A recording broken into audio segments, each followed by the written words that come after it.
we have some people wander in, that's fine. So. Yeah.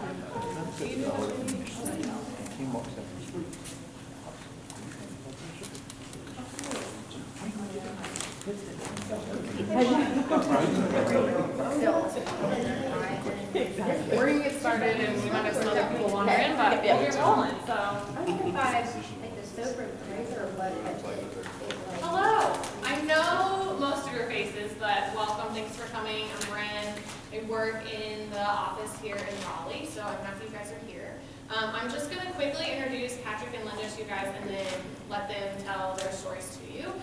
We call this our Type 1 Extreme Athletes Panel because we didn't know what else to call it because this is like next level stuff. So we're really happy that they are here to chat with us. It's going to be like them telling their stories and then really largely like conversational Q&A. So, you know, please ask questions and be involved. So Linda is from Pinehurst. She's been a Type 1 for 43 years. And this past year, in 2019, right, you finished in February of this year, she finished the World Marathon Challenge, which she ran 7 marathons in 7 days on all 7 continents. So, so she has a lot of stories to tell. Patrick over here is also obviously a Type 1. He's been Type 1 since 1997. And this past summer, he and another Type 1 Michael participated in something called the Project 50 in 50, where they climbed the highest peak in all 50 states in 50 days. So yeah, so that's what I say, next level. So I'm gonna let them tell their stories to you all. Like I said, it's very casual. We'll open it up for questions. I really just wanted an opportunity to bring them out so they could chat with us. So I don't know who wants to go first. Should I go first? Go for it, Linda. Oh, you could go. No, go for it. Okay. All right, so yeah, my name's Linda Carrier, and I have been a diabetic for 43 years. So I got it when I was 14. I come from a really large family, so I've got 6 brothers and sisters, and what's different about that is my older sister was a Type 1 diabetic at 8 years old, and I was 7. 7 years later, I got diagnosed as a Type 1 diabetic. 4 years after that, my brother got diagnosed as a Type 1 diabetic. So 3 out of 7 of us kids are Type 1 diabetics. So we kind of, you know, by the time my brother got in, he showed some symptoms, we're like, yeah, let's check them. Right? I mean, it's like, you know, you become second nature. But anyway, so I've always been active. I have been since I was a little kid, and then even when I got diabetes, you know, I still stay very active. Now, of course, my mom and my dad were a little bit worried about that because back in the day, you know, you were giving, you know, insulin shots, and you had to, you know, and had the peaks, and you had to worry about eating exactly at 8 o'clock and at noon and at 4 o'clock and have your snacks at 8. You know, otherwise, if you didn't follow that schedule, your sugars are dropping, and it's just crazy. And then any kind of illness or, you know, activity, extra activity, you know, would throw you off as well. And so my parents were always trying to figure out how to keep us, you know, without having our blood sugars dropping. And then when, you know, for me, my sister being just a year older than I was, when she got diagnosed, I went to the summer camps with her, and then she got held back because they didn't catch it until really late, right? Back then in those you know, late 1960s, they didn't really know what it was. And so she was, you know, showing all kinds of symptoms for months, and she was, I guess, hours away from actually being in a coma. But so they held her back in school. I went to school with her all the way through. You know, we stayed in the same grades, and so we could always kind of watch out for each other. But anyway, I've always been active. And then, you know, so I married my husband. Back then, I thought, you know, diabetes, I couldn't find anybody who had lived past like 20 years of having diabetes, right? And so I remember telling him when we got married, I'm not sure you want to marry me. I'll probably be dead when I'm 34. Right? I'm like, all right, let's just take a risk, right? And, anyway, so I've run, to date, I've run about 54 marathons. I've done about the same, I think 55 half marathons. I've run all kinds of different, you know, just kind of races. It keeps me calm, and I might seem a little like nervous and a little on edge here, but I did run 22 miles this morning. So if I didn't, I'd probably, you know, be a little crazy. But so I decided, I think in the bio I talked about when I turned 50, wanted to do a challenge, and I took on a 50-miler, and it was up in the mountains, and I was telling these guys that my pump had actually failed that morning, and I wear a Medtronic insulin pump, and it wasn't working, and but I had trained. I've been training for months, right, for this 50-miler, and I thought, all right, so I called Medtronic and said, okay, well, overnight you won. Didn't help me now. I'm in a race in 2 hours, right? And so they're like, take some syringes and you know, and insulin bottles. I'm like, all right. So I put it in my bag and went for my race, and it was not pretty, we'll say that, but I did finish it, and I'm still alive, so that was good. And then the next challenge was doing I saw the World Marathon Challenge, and it started in 2015 after this Irish runner, he's an ultra-marathoner, decided that he was going to try and break a record, and he wanted to run 7 marathons, 7 days, 7 continents. And he did it all via commercial airlines, right? Just kind of doing it himself. Well, once it got out in the news, we're all like, no, I mean, how do you do that? So he actually created this company, and he started taking people out since 2015. So I just retired and thought, okay, I'm not getting any younger. You know, my knees are holding up still. I'm going to go out and do this. And it was fantastic. You start out in, everybody meets in Cape Town, South Africa. They do a couple briefings, you know, they kind of tell you a little bit about what it's going to be like, you get your numbers, you know, just that kind of stuff. And then the next day they talk to you all about Antarctica, right? They'll tell you things like what to expect when you're there, make sure you're always wearing your goggles because the sun's so bright that, you know, it can blind you. I was told too that you want to wear a buff because as you're running, most runners keep their mouth open, your roof of your mouth will sunburn, you know, and so you won't be able to eat for a couple days if you don't cover it, and, you know, things you don't even think about, right? But they also told us a little bit about there's to be no yellow snow because most people when they're, you're waiting in long, queues for toilets or whatever, a lot of people will just, urinate somewhere, but it's easy. But they said no yellow snow, and what I thought was fascinating in Antarctica was their toilets. And so it was the warmest place, and it was basically because you're basically, when you're in Antarctica, it's in a weather station. And they have all these, I don't know how to describe it other than they're kind of like containers, right? Like shipping containers they have set up.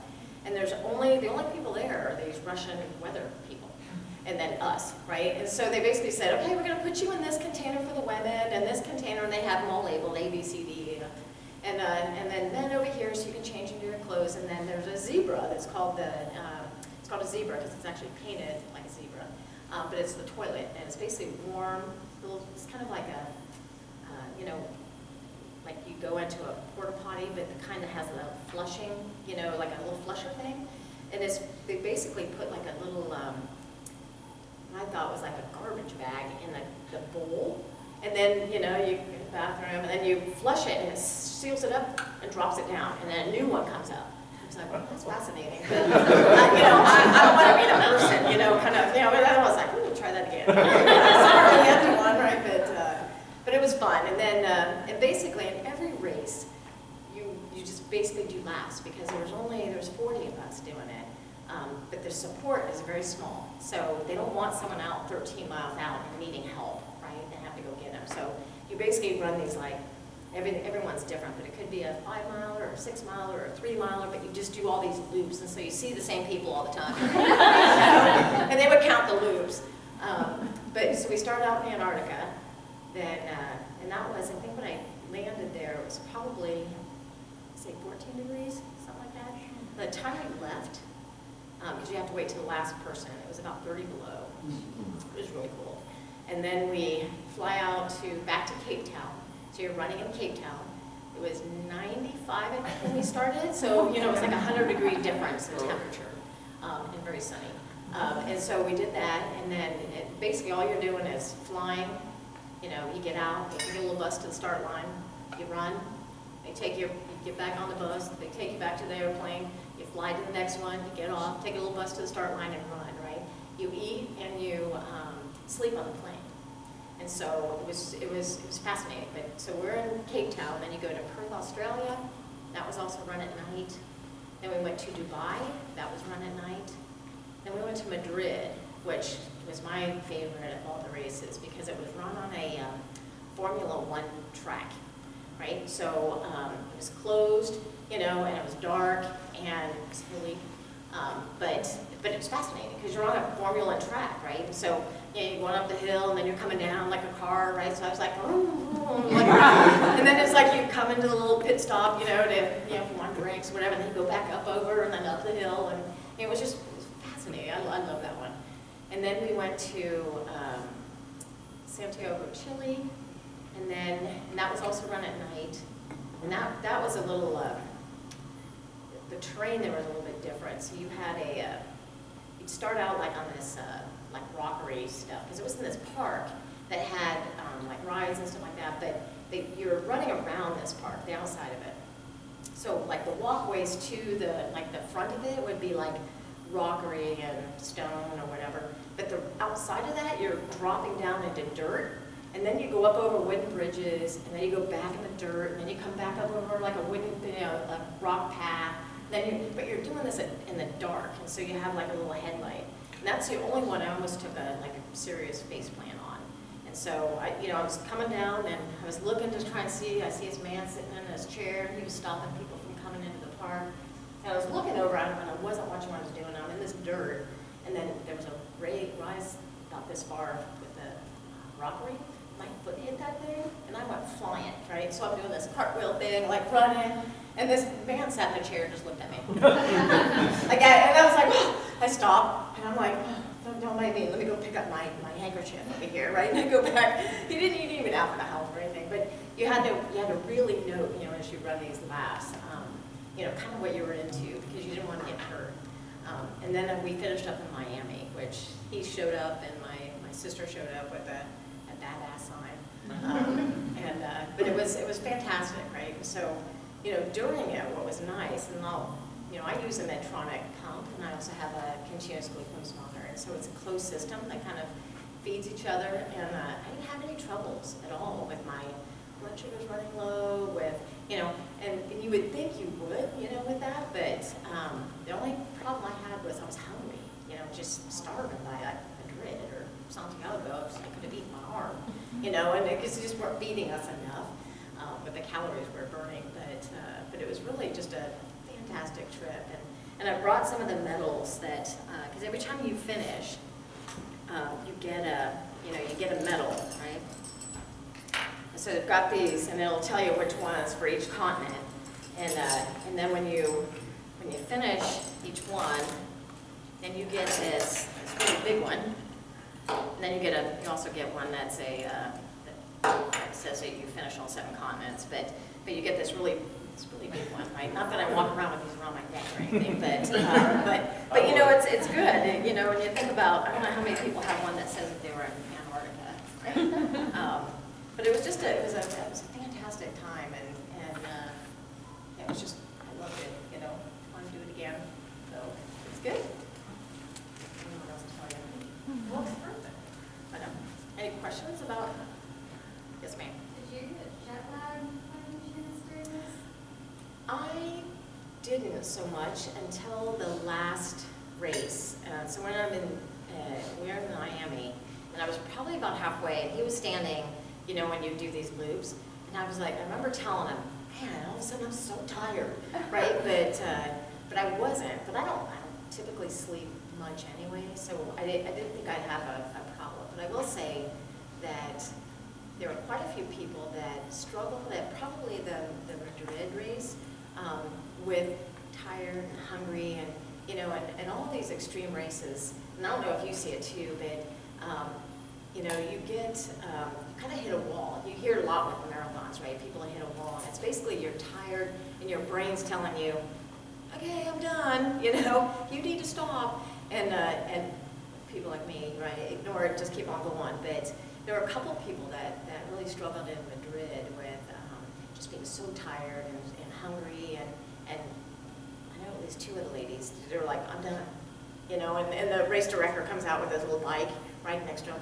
No, you're not. Here, have some coffee. Here's a cracker or whatever. You can do it, you know, and they walked him through the kind of the wall they did, but and they probably slept, you know, a little bit more on the plane, but you know, these plane rides, even when you think you've got these like 14 hours, to get to Perth, Australia, wherever. But you have to do these stops to fuel. So you're always up, right? So you might sleep for a couple hours, then you wake up, and then you sleep for a couple hours.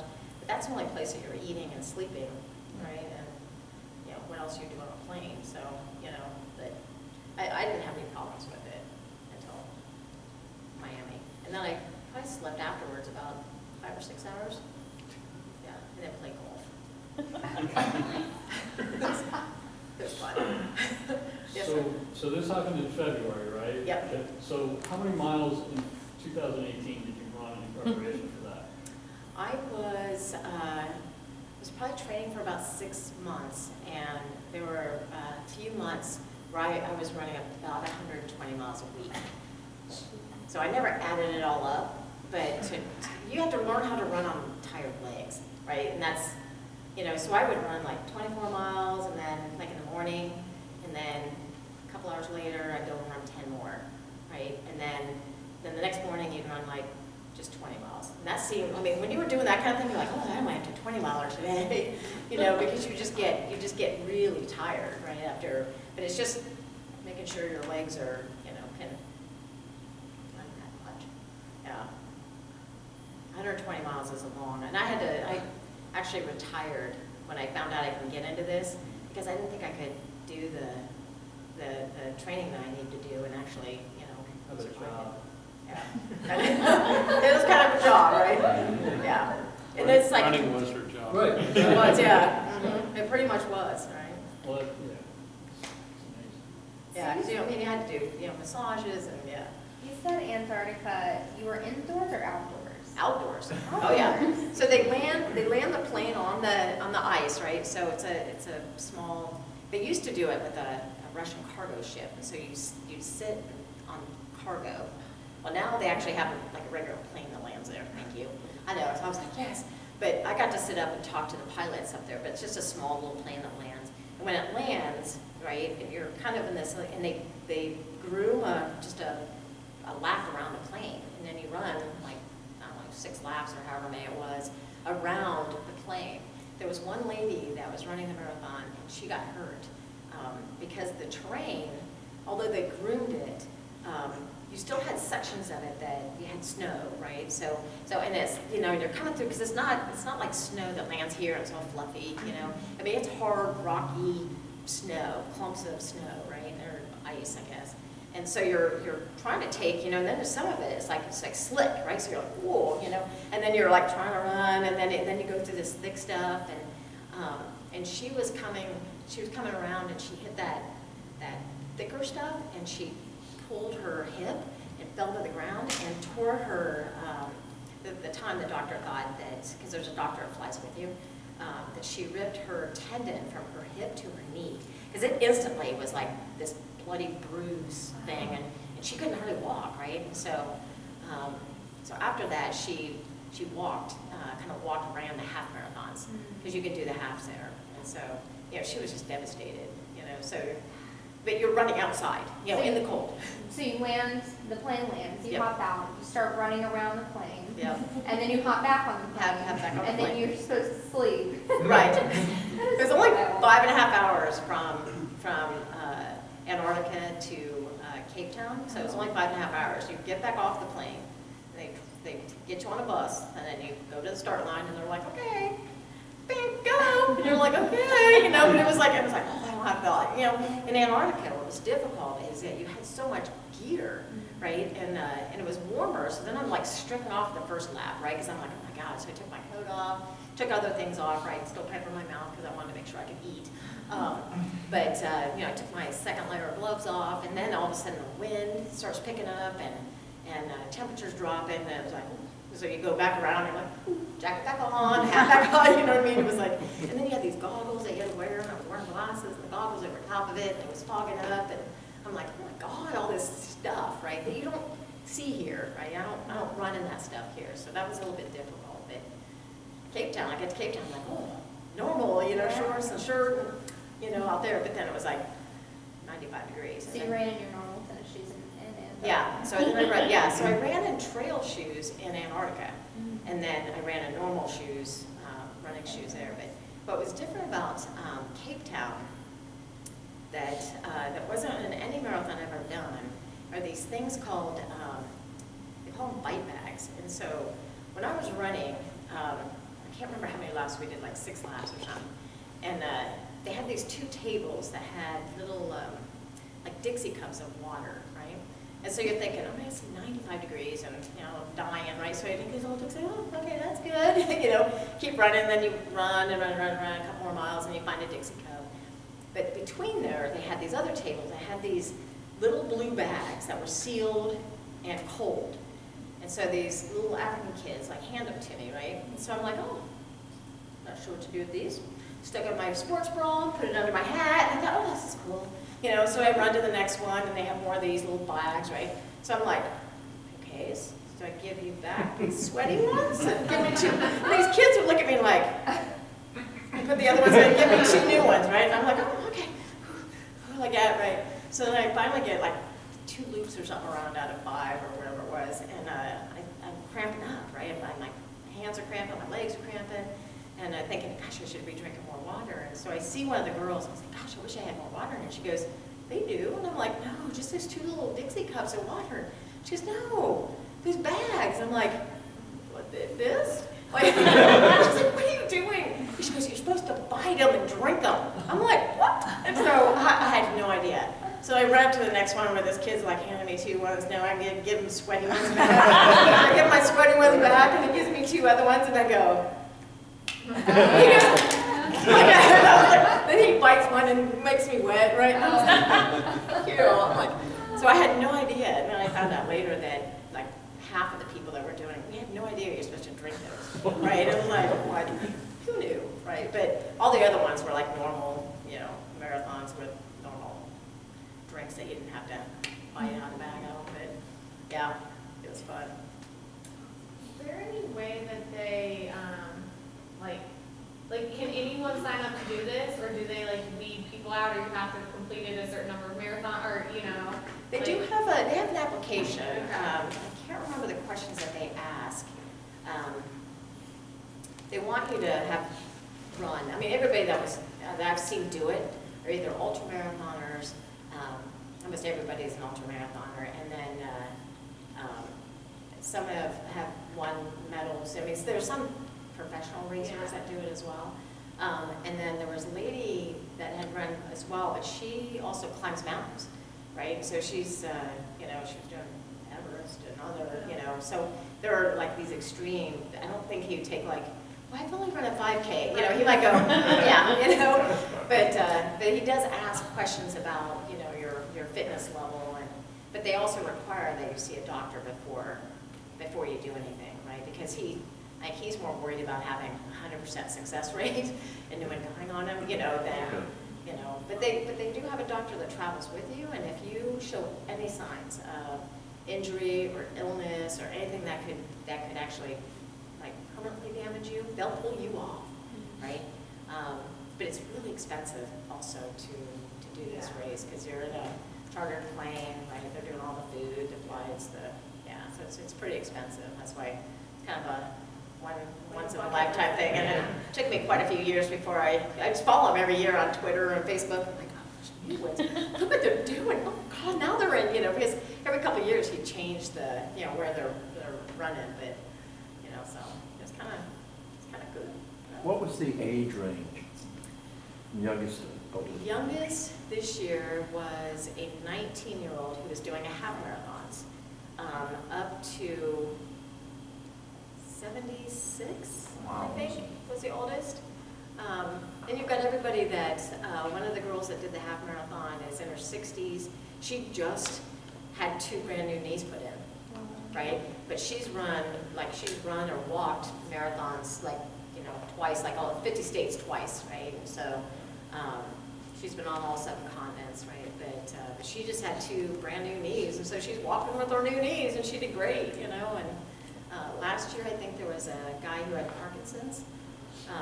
This is the first year that they had diabetics on it. Yeah, so I was the first female, and there was a guy that was with me that was the first male. Yeah. How did they Was there any issue with being a diabetic? Because usually, when you say you're T1D, Yeah. they start to, thin you out. So, did you have any No. issues or anything? No, and he told me, the race director told me, just make sure you go to the doctor and they know, you just prepare Oh, okay. right, for it. So, so he didn't have any problem with me being a diabetic and running it. And then Eric talked to, my husband, Eric here, he talked to the doctor in Miami, and just asked him, like, do you have any problems with Linda? Nothing, I'm still running out there. So how's Linda doing? And because he was worried, right? He thought, anything can happen out there, right? Because I think because of the way I trained, and just taking care of myself along, he never had to deal with me. I didn't have any issues, right?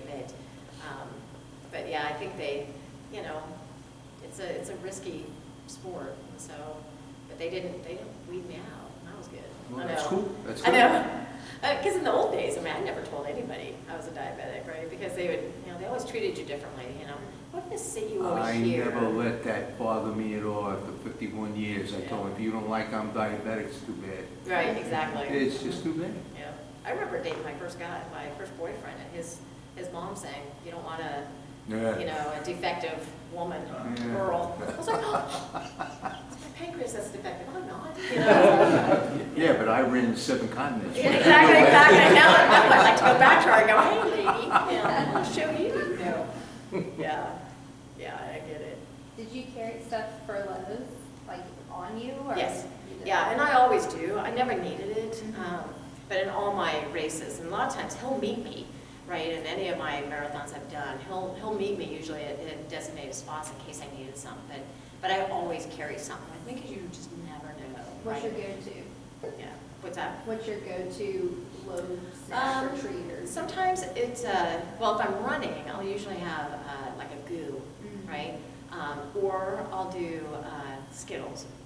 Usually Skittles work, just to get it up, because you can count how many you want to actually take, right? Or on regular marathons, I'll do a half. They'll start doing Gatorade, right, at the water stops, right? Usually at about halfway.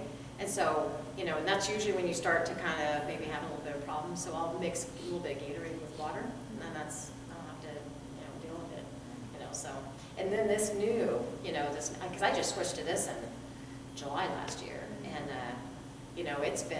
it's been awesome, right? Because it'll beep at me now as soon as it starts to drop, so it doesn't wait until I'm like, like I can feel it, and then I'll check it, and I was like, oh, you're 49. You're carrying a little, sugar checker with you, and now it's like, I'm like, oh, yeah, I'm starting to drop, and so I just have a little Gatorade, and it brings it back up, and so I never get to that kind of dangerously low thing, right, where it impacts you. Is it the 670 that you're wearing? 670. Would you let it just work in auto mode, or were you out of auto mode when you were doing the race? I did let it work auto mode. I was testing it during all my training with how to, kind of put it at the different speeds, like keep it low for a couple hours, do the, after, because I used to struggle all the time. After I get done with the marathon, the next 12 hours or so, 24 hours, my sugar would drop, right? And so, but now with the 670, I never had to check. I'm like, let me try that. I'm like, oh wait a minute, this seems to be working, sweet. And that's part of that training wasn't just about my legs and training my body, but it was working with this. And that's where my doctor kind of came into play to kind of say, okay, well, why don't we, how's it looking? What are you doing? And then I said, well, I think it's fine with where I'm at right now. So we just kind of watched it, and it's pretty nice. Because, most times when you start running or doing any kind of exercise, your sugars go up a little bit, right? And it will give me a little bit just to bring a tad down, and it starts to learn you, right? Sure. Yeah, it's pretty good. I don't know. Anyways, So this kind of goes with what you just said with not having to check this often, but I was going to ask, in Antarctica, because you had so many layers, how were you able to even look at? yeah. So that's a good point. I was more worried about it freezing on me, right? And so I wore it, and anytime I run, I wear it in a flip belt, right? So these little belts you just flip over, right? You put your phone in there or whatever, but I wore it in this flip belt, and then I put it in, so I had long underwear on, then I had kind kind of these thick leggings. Then I had this outer layer pant, like kind of like rain pants, you know. So I stuck it in between my long underwear and my legging things, right? My belt under there, right? So I've got it on vibrate, so I can feel if it's starting to drop, right? But I was more worried about it freezing, right? And so I got it from Medtronic. I actually got a loaner pump. My doctor helped me with that. So they basically sent me a free little loaner pump. And I just, you know, I wrote all my settings down, stuck it in my bag, left my bag on the planks. I knew it would be warmer there in case this one froze. But it was fine. Now, granted, I wasn't smart enough thinking this way. I put my iPod on my outside of my jacket, and I have my phone in a little pocket here. Neither one of those worked. So like about halfway into the thing, I was like, oh, take a picture. Oh, it's too cold. Oh. Then all of a sudden my music stops. You know, and I thought I should have had it under all the different layers, but I didn't have any things with pump. But if I had to check it, like if it was beeping, I mean, I just have to stop and then, you know, undig it down and take a look, and I put it right immediately back. But it didn't beep at me for the few hours I was out there, so that was good. Do you have any issues with sites coming off if you're sweating so much that it's so bad? Yeah, not so much. The only problem I do have with the CGM thing here is, which we've been kind of dealing with that, right? The humidity here in North Carolina, we come from Seattle. We moved here about 2 years ago, 2.5 years ago, and never had a problem in Seattle, right? Because there's no humidity there. But coming here and running and the humidity, you know, after a couple days, it starts to peel off, right? Mhm. You have to be really careful about putting some other tape over top of it, because then it gets, you know, you're wet, sweaty, and then you start getting a rash, and, you know, all that kind of stuff. But we've found that we bought some other tape that you can get at like Walmart, right? Kind of a bigger tape thing. And so in the humid type days, right, I just cover it, right? And it seems to work. But I do think that, you know, Medtronic or whomever, whatever, Nordisk, whatever, whoever does it, right, needs to come up with better tape for that. You know, when you're exercising, when you're, yeah, it's just humid, right? Because it's just, and it's worse here. I never had that problem in Seattle. But, you know, I've run all kinds of places, but yeah, it was like, dang it. You know, but of course, we first moved here and I started running. I remember I went outside, I'm like, I go out for a run. We just moved here, it's beautiful. It's in May or June. Go out for a run, I'm like, whose arms sweat? I mean, the tops of my arms, the tops of my, I was like, who does that, right? And I was like, oh, that's a humidity thing here in North Carolina. It's like, but, so I didn't realize I would have that kind of problem, but yeah, it does. I just now just put tape over top of it in those humid ones. But not during, when it's cold and running, I don't have a problem with it. Any of the sites, so, yeah, it's easy so far. No, hopefully it didn't jinx me. Well, I'm gonna get Patrick up to talk I about followed that. back up for questions for Patrick or Linda, so, but If you guys want to look at the medals, you can. I was still on that, like a fraud. T1D Extreme Athletes panel. It has been a very long time since anyone has referred to me as an athlete. I probably have been referred to as extreme more recently, but not in a positive connotation. Yes, my name is Patrick Mertes. I've been living with type 1 for 22 years. I just celebrated my 22nd anniversary. I'm the executive director of the Diabetes Family Connection, which has allowed me to work hand in hand with the JDRF Triangle chapter, which has been an honor and a privilege. But at the DFC, with the Diabetes Family Connection, we run family retreats, summer camps, recreation-based programs for kids, teens, and families that are affected by type 1. So June of this year, we actually put on our largest program. We had 172 7 to 17-year-olds living with type 1 at a summer camp. And then 2 days later, we left for our largest fundraising initiative for the DFC, which is why I'm here talking today, which is called Project 50 and 50. So Bryn, when we got done with Project 50 and 50, I got this email from Bryn, and it took 18 months to plan Project 50 and 50 and 49 days in the field to pull it off. And Bryn sends me this email and she says, hey, can you condense that down to an hour-long talk for the Type 1 Nation Summit in February? And I was like, Sure, Brett.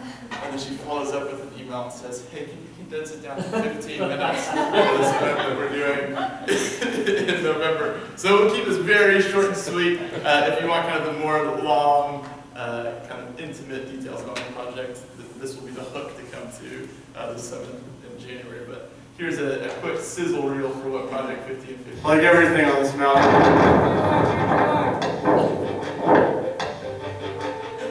I'm not sure I've ever been more exhausted than I am right now. With follow it right here, follow it again.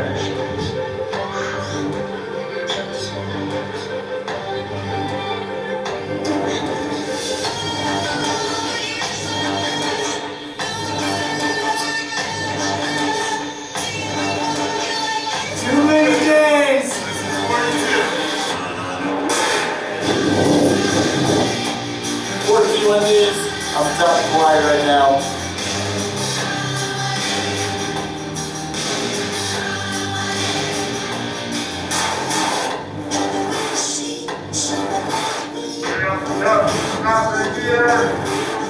This one only has 700 feet of elevation.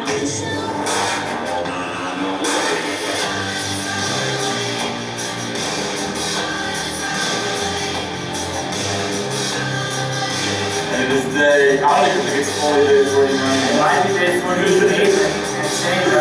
And we officially finished Project 1550. We're coming to you from our 50th summit.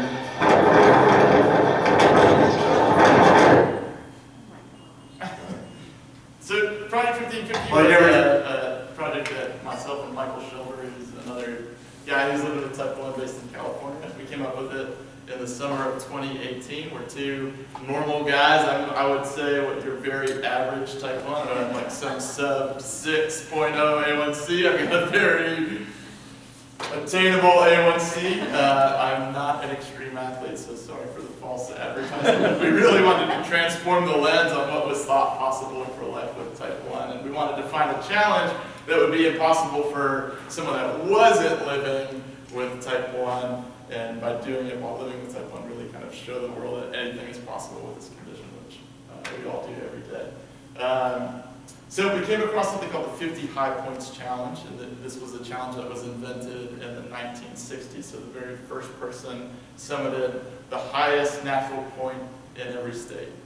And since it's been completed since the 1960s, less than 300 people have actually attained this challenge, and most do so over the course of their entire lifetime.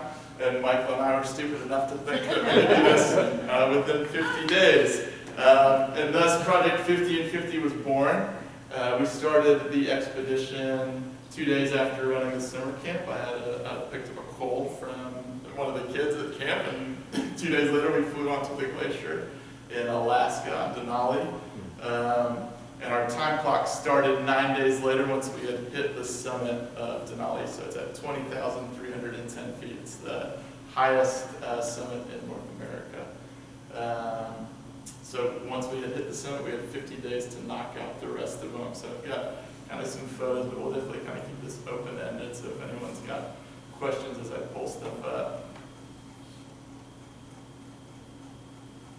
And the emergency medevac was not Type 1 related. It was not. I'll I was start gonna ask talking that, about yeah. Not Type 1 related. Yeah, so if you go onto Denali with a guided group, it takes, they'll take anywhere from 17 to 21 days.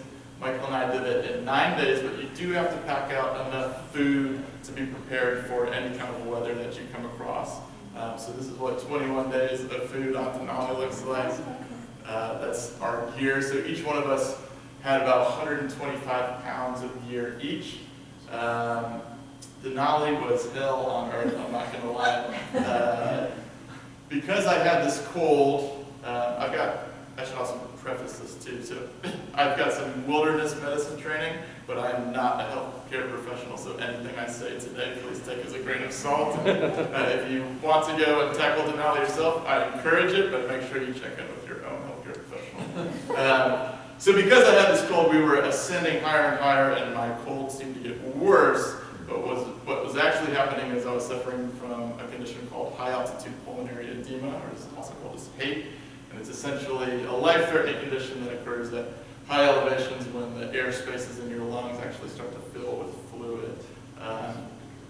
So it's not a fun time. It also, I was coughing so much that I ended up vomiting from the coughing, and I wasn't able to keep down foods. My blood sugars are going crazy, but all sorts of fun stuff. Here's a summiting Denali.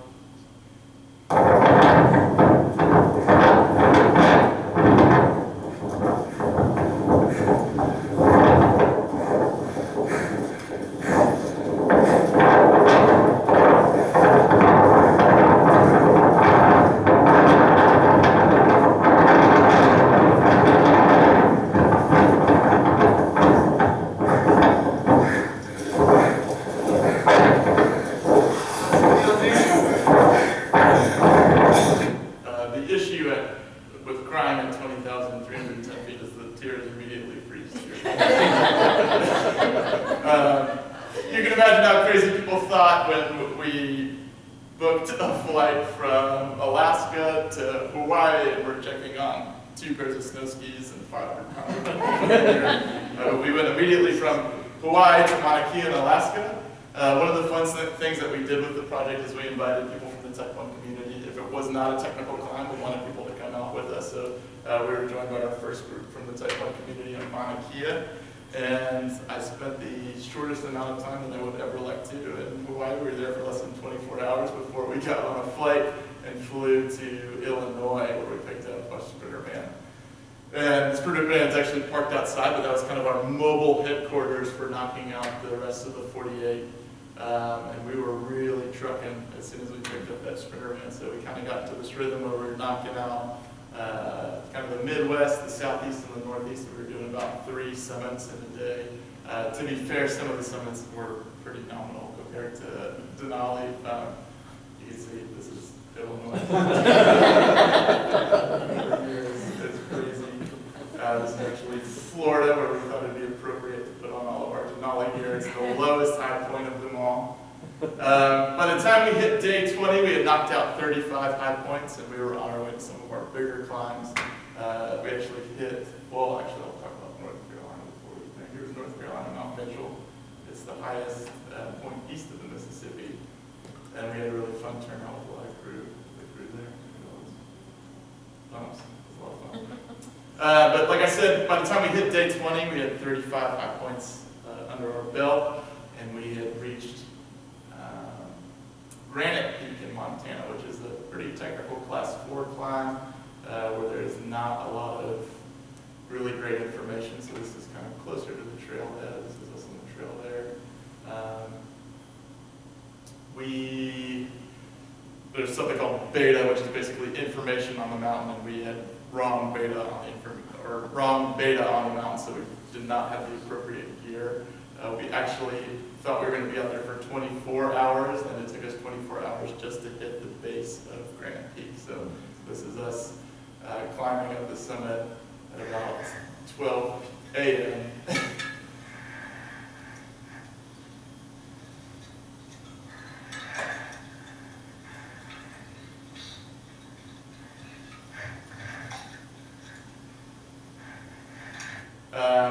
We were able to tag the summit the following morning, and then things really kind of took a turn for the worst. So we did something called an emergency bivvy that night, where we basically threw all of our clothes on, threw all of our layers on, and then slept under emergency space blankets. And during the rappel the following morning, we hit all sorts of interesting stuff where we actually lost our climbing rope. As we were kind of descending the snowfield here, I lost my footing first. We were free climbing at this point, so we were just climbing with ice axes. I lost my footing first, fell about 25 yards before landing into one of these rock fields down here. Michael was actually kind of more north on the slope of the mountain and did not have the same path. He actually fell about 125 yards before falling into the rock field, and was going at such a momentum. He actually was wearing a Garmin watch. He was going 20 miles per hour. Was going at such momentum that he hit with his feet and then flew over himself and landed on his back. And by the time we were able to get to him, he was, thank God he was alert and conscious, but he was not self-rescuing himself off that mountain. So we always traveled in the backcountry with a PLB, or a personal locator beacon. So we were talking about technology earlier, how it can be a blessing and a curse, but we were able to contact a search and rescue team in Montana, and we both got flown off the mountain via life flight. One of the coolest things about it is the paramedic who rescued us was living with type 1. So you hear horror stories about ending up in the ER, and that's the last thing you want to do when living with type 1. But during the fall, Michael lost his pump site and lost his Dexcom. So, it's really just kind of like a perfect recipe for a disaster. And here there was this very competent first responder who was able to help us out. We've got a video of us being flown off the mountain.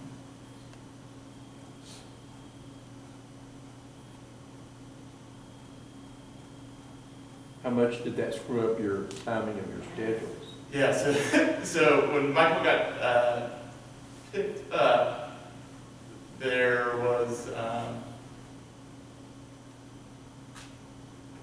when Michael got picked up, the first responder said that he had bilateral femur fractures.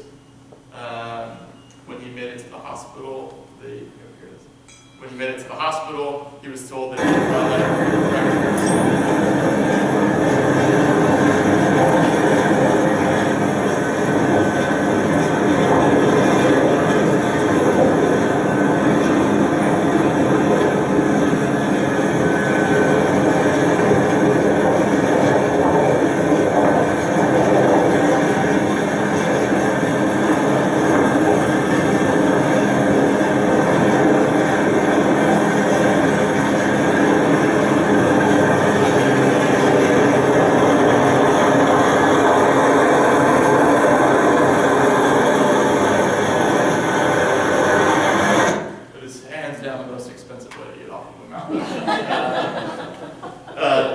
trauma surgeon said he had bilateral femur fractures. They ran all sorts of x-rays and CT scans. It turns out, fortunately, he had a pneumothorax, so partially collapsed lung. He had a pretty significant laceration on his shin that required staples. And other than that, it was just really significant ligament tears and bruising. He still has a torn meniscus from it. So we were in the hospital for about 4 days, or Michael rather was in the hospital for about 4 days, and he was hopped up on all sorts of pain medications. And there's a lot of stuff that would keep going on after something like this. And it was really phenomenal to just kind of see this outpouring of the diabetes community that was really supporting us. Kevin was one of those guys. Where we had really kind of discovered that this project would turn into be something that was so much bigger than just the two of us climbing mountains. So once Michael was kind of off of some of the pain meds and was able to think with some clarity, we decided that I would take him to the airport with his dad, and we'd fly him back to California to rehab, and then I would continue onward until Michael was ready to join us again. The doctors in the ER said it would be 6 months before Michael would be climbing mountains again, which is not the truth. So I did several climbs without Michael,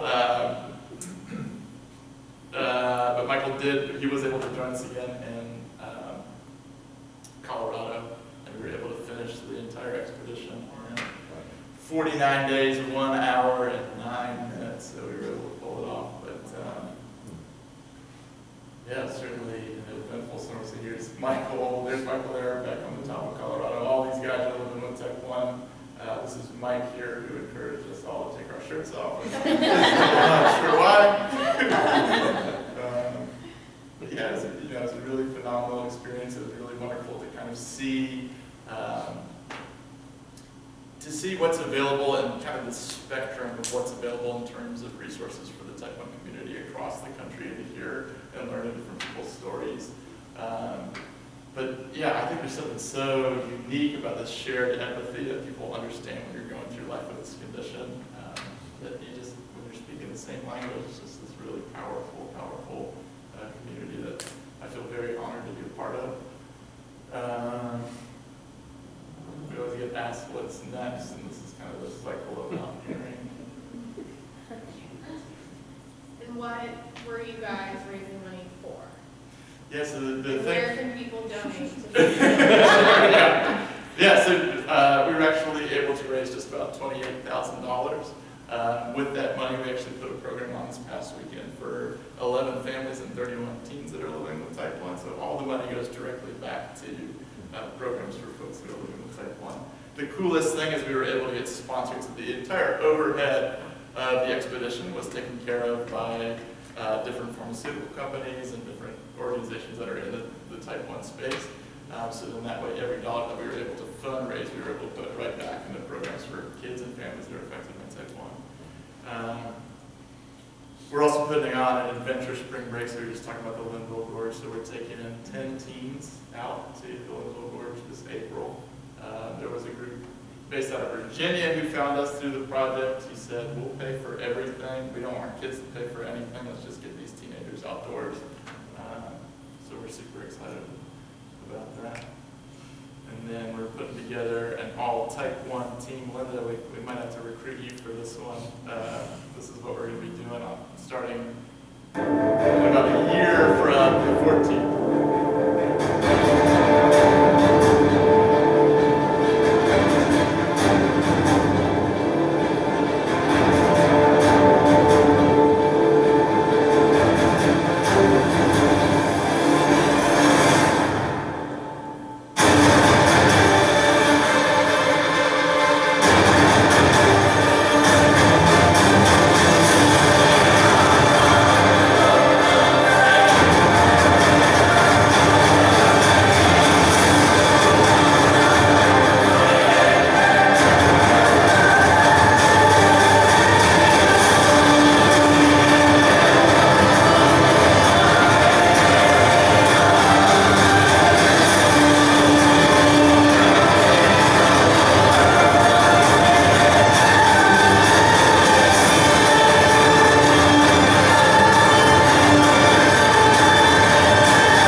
Yes, there's a girl, she's actually an ultra runner based out of San Diego, who I grew up going to diabetes camp with when I was a kid.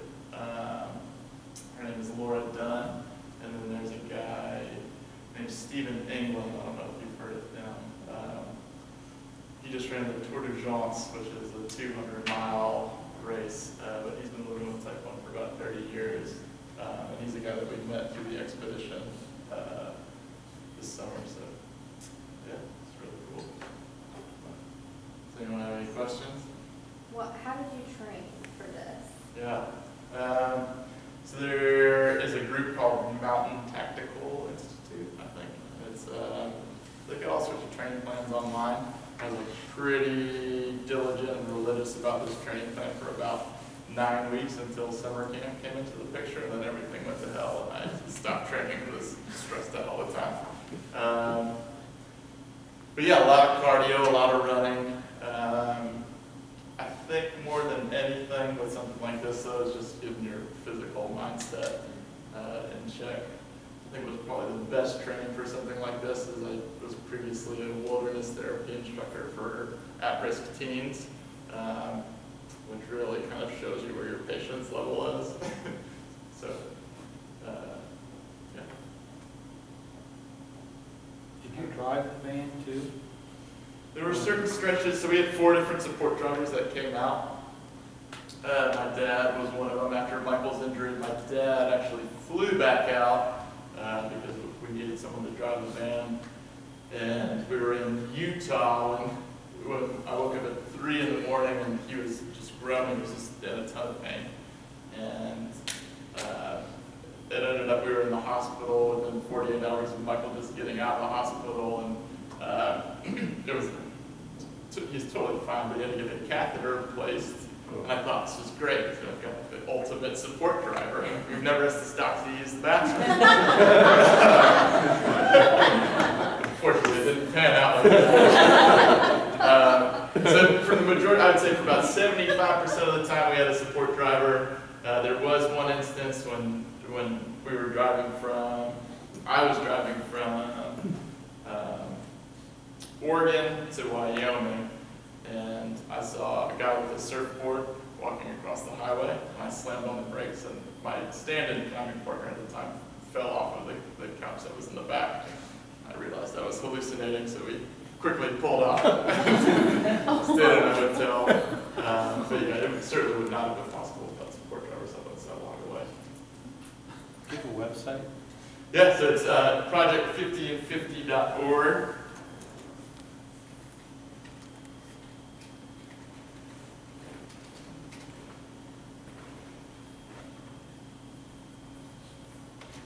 So it's probably the easiest way to kind of keep up with it. Do you have like a map where it shows this? We don't have an updated map, so we had a kind of projected schedule, and then this is just the completed schedule in the order in which we actually did it. So we use this service that's actually used by delivery drivers, where it can actually calculate the difference between a right-hand turn and a left-hand turn. So it's like Google Maps on steroids.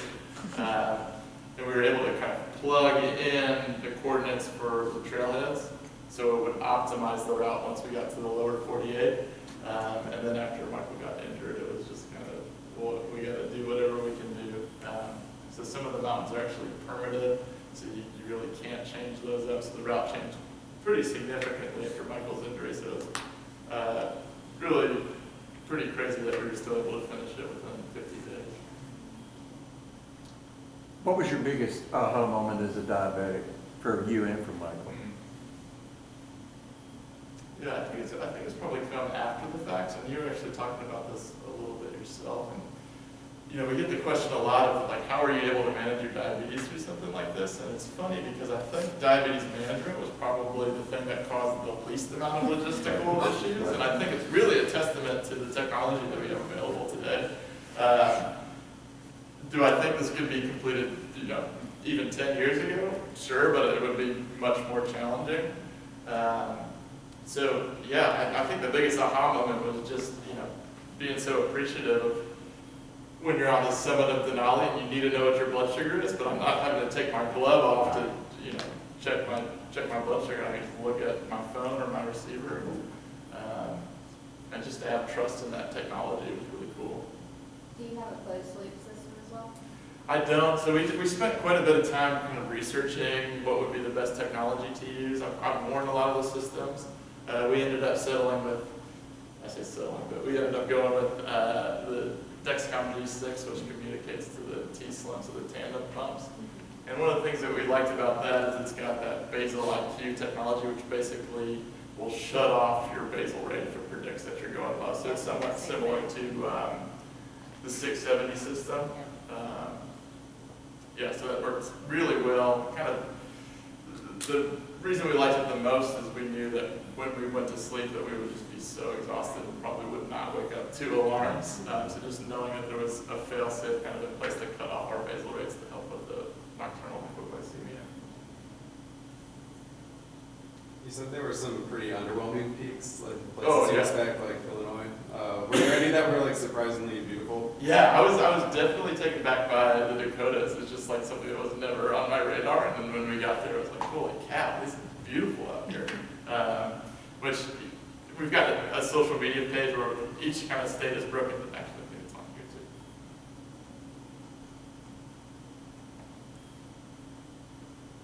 Like for Denali, how far in advance did you have to file your plan with them to even get access? Yeah, Denali's similar to kind of signing up for, you know, something like Linda did, where you basically have to show a resume of mountains that you've climbed before.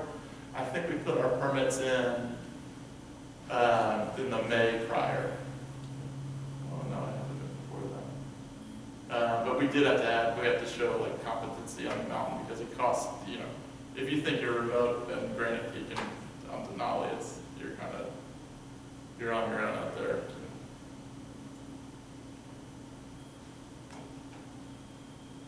How did you guys get the buy-in from your sponsors? Like, were you guys just like, we want to do this whole thing? Yeah. We need some money. Like, Yeah. you know what I mean? Like, Yeah. I'll tell you guys, I was talking to Patrick when we started summer who's also type 1, and I was like, there's these two guys, they're like about my age, and they have figured out how to live their life as type 1 diabetics, and someone else is paying for it. And I was like, this is an amazing thing. Absolutely. And someone's taking care of it for them. Yeah, so I've got like the trifecta of starting my own nonprofit while still working for a nonprofit and living with diabetes. So it's like, if you find money somewhere in my bag, let me know. So yeah, I mean, the big pitch was basically showing that we'll show the community that your technology will allow us to do something like this. So our two biggest sponsors were Dexcom and TANF Diabetes Care. And that was really intentional because what we didn't want to happen was us to stand behind a product that did not work for us. So that's one of the reasons why we were very intentional on doing the research on the back end. So by the time we actually went to them with the pitch, you know, we had all the questions that they would have asked us already answered for them. But yeah, any diabetes is hard enough. So anytime you can figure out the model to get someone else to pay for your stuff, is certainly the way to do it. But this was just South Dakota. It's very beautiful out there. And this was another family where the daughter here had just recently been diagnosed and came out and joined us, which was really fun. How many other type 1s do you guys think you met who came to meet you at some of our peaks? Probably in person, probably close to 100. And then online, it was just Crazy. Yeah, it was just really kind of a snowball effect, which was really cool. We got picked up by the BBC at some point from a type 1 reporter, which was really cool. I was just on a podcast for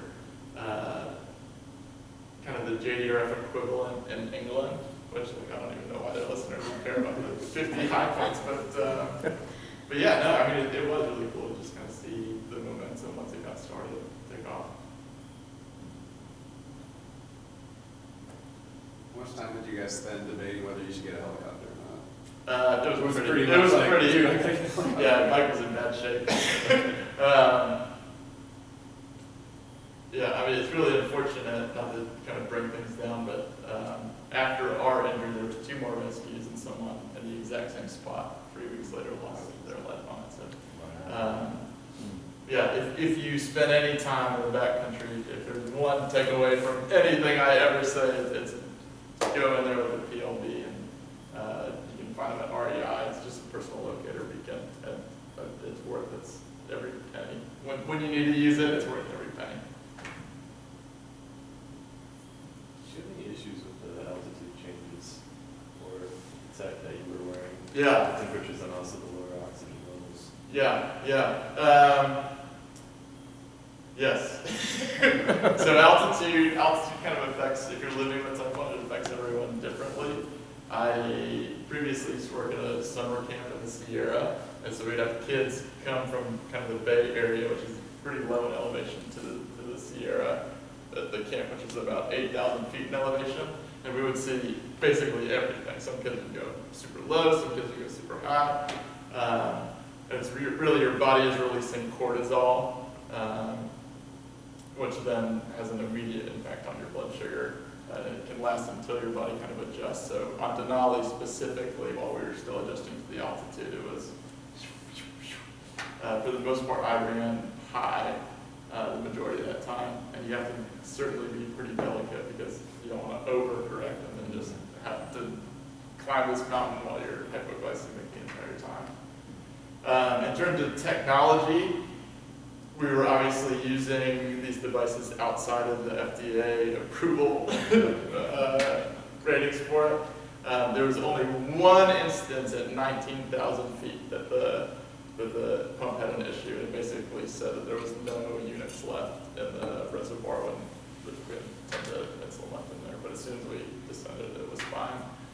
But one of the things that we always did was just bring kind of rudimentary technology. So we always had pens and syringes on us in the event that all the high-tech equipment failed.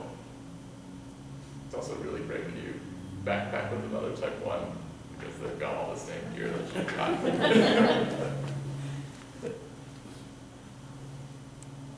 Nice.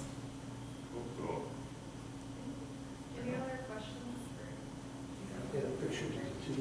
Yeah.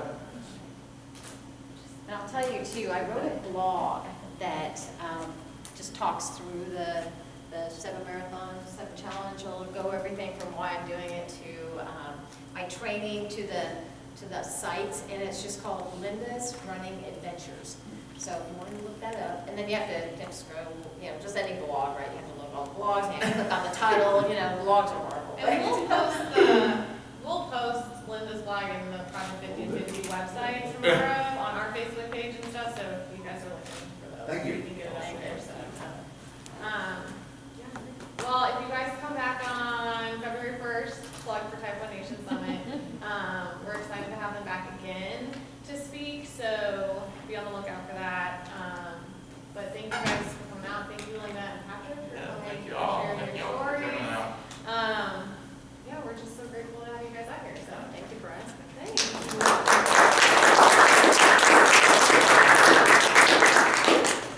Faces next with you.